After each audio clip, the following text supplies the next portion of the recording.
Всем привет! Меня зовут Любава. Я запускаю новую серию видео, которая называется Travel Weekend, где я буду рассказывать, куда можно поехать на выходные по России. Первое видео из этой серии про Карелию. Если вы не смотрели его, обязательно посмотрите. Это наш поход по Карелии. И сегодня я расскажу о том, как повторить эту поездку, все, что вам нужно знать.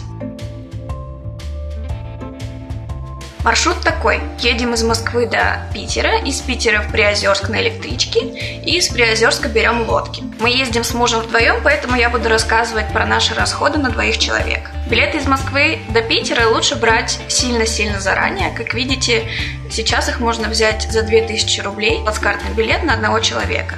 То есть туда-обратно на двоих это будет около 8000 рублей. Так мы прибываем на московский вокзал Петербурга, и нам нужно добраться до финляндского вокзала. Сделать это проще всего с помощью такси. Стоит это около 150 рублей. Туда-обратно 300.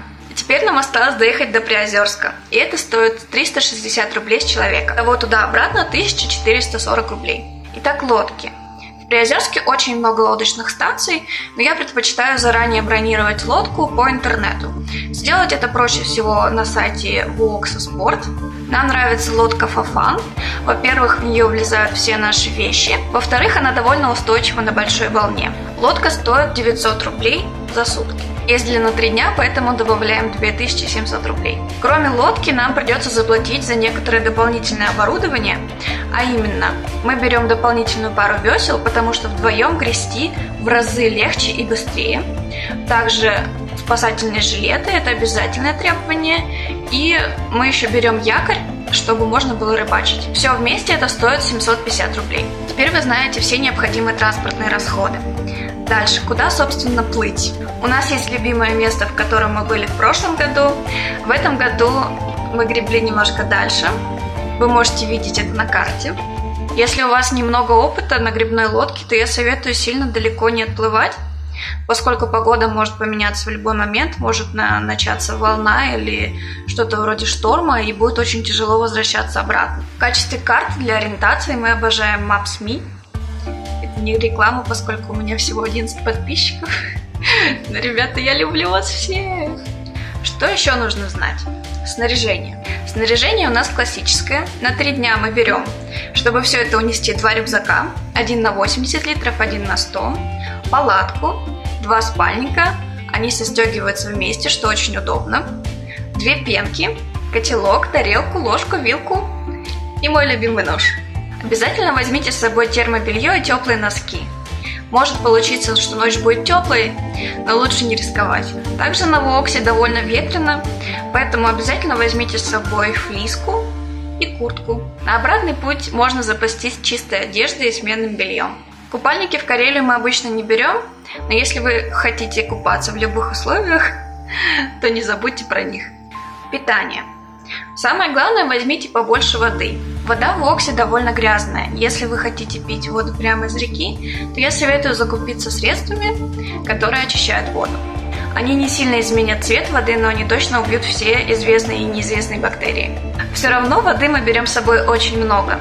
Мы берем 5 литров обычной воды и еще 2 бутылки по 1,5 литра газированной. Что мы обычно берем с собой? Обязательно бутерброды в дорогу, сухое мясо, колбаса, тушенка, гречка, картошка, хлеб.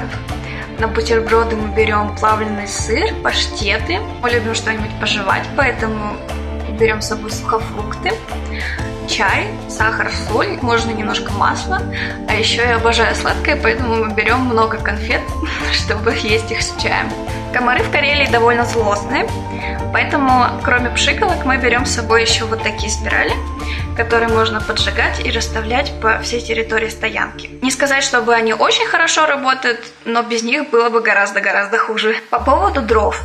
Дрова на некоторых островах найти очень сложно, поэтому, во-первых, мы их закупаем на той же лодочной станции. 2 упаковки дров 300 рублей. Во-вторых, раньше мы использовали вот такой топорик, но он оказался не очень удобным. Теперь мы используем вот такую вот двуручную пилу. Она у нас сломалась в первый же день, но ее удобно использовать даже без вот таких пластиковых ручек. Также к вопросу разведения костра возьмите с собой сухое горючее и хорошие спички. Без этих элементов костер сделать можно, но это у вас потребует больше времени. Из-за того, что в Карелии летом белые ночи, фонарик не обязателен. Но если вы вдруг попадете в плохую погоду и вам нужно будет как-то развлекать себя в палатке, эта штука вполне пригодится. Также из важного, если вы берете грибную лодку, то не забудьте про перчатки. Также перчатки могут пригодиться при разведении костра, но во время гребли это просто обязательно, иначе все ваши ручки будут в мозолях. На многих островах в Карелии очень много камней, и на них довольно комфортно сидеть.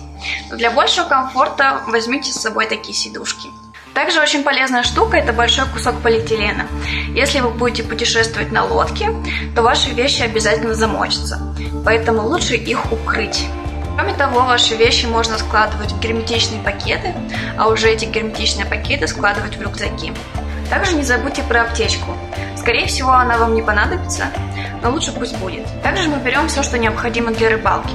Как правило, мы берем один спиннинг и одну поплавковую удочку.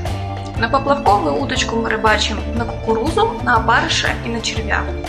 На червя очень хорошо идет небольшой окунек, а на кукурузу очень хорошо идет красноперка. В прошлом году красноперки мы наловили очень много и питались практически только ей. К сожалению, на спиннинге я ничего не поймала, поэтому воблеры и блесны я советовать не буду. В принципе, это все, что вам нужно знать о поездке в Карелию. Можно обойтись без некоторых вещей, о которых я говорила. И если у вас остались какие-то вопросы, то пишите в комментариях. Подписывайтесь на мой канал. С вами была Любава. Всем пока!